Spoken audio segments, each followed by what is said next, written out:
CBS News on the Hour, presented by Indeed.com. I'm Monica Ricks in New York. President Biden just unveiled a new plan to expand mental health services and benefits for Americans. Under the existing law, when facts reveal that mental health care is not being treated on par with physical health care, they'd be required by law to fix it. Fix it, fix it, fix it. Under new rules, federal health care providers would be required to make changes if plans don't provide adequate access to services. Those changes are expected to kick in this fall. A doctor who sexually abused hundreds of patients just got some serious jail time in New York. CBS's Matt Piper reports.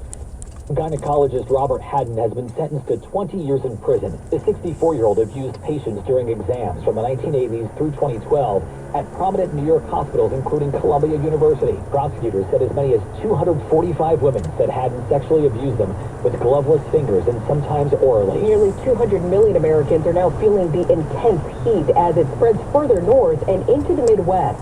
Weather Channel meteorologist Jim Cantori is tracking conditions. We're talking about temperatures that'll be near 100. They will feel like they're over 100 degrees when you factor the humidity here. And we're talking about places like St. Louis, Kansas City, down into Jackson, Mississippi, Atlanta, Georgia, getting up into the mid-90s as we work our way into tomorrow. Phoenix is now in its 26th day of temps over 110, and it is so hot there, doctors say they're treating more serious burns. People are falling on asphalt. They can be as hot as 180 degrees. COVID's making a comeback. Here's reporter Alexander Tin. New figures published by the CDC now record a 10% increase in COVID hospitalizations around the country. That's the largest percent increase in weekly COVID hospitalizations recorded since December 2022. Last year, a summer surge overwhelmed hospitals. A verdict's now been reached over extremist attacks in Brussels. Moira Alderson's with the BBC. A court in Belgium has convicted 8 men of murder and attempted murder for their role in Islamist bombings in Brussels in 2016. 32 people were killed and more than 300 were injured. Among those convicted was Salah Abdeslam, who is already serving a life sentence for attacks in Paris in 2015. UPS workers reached a big union deal today. Here's CBS's Lilia Luciano. A walkout of workers would have had national economic implications.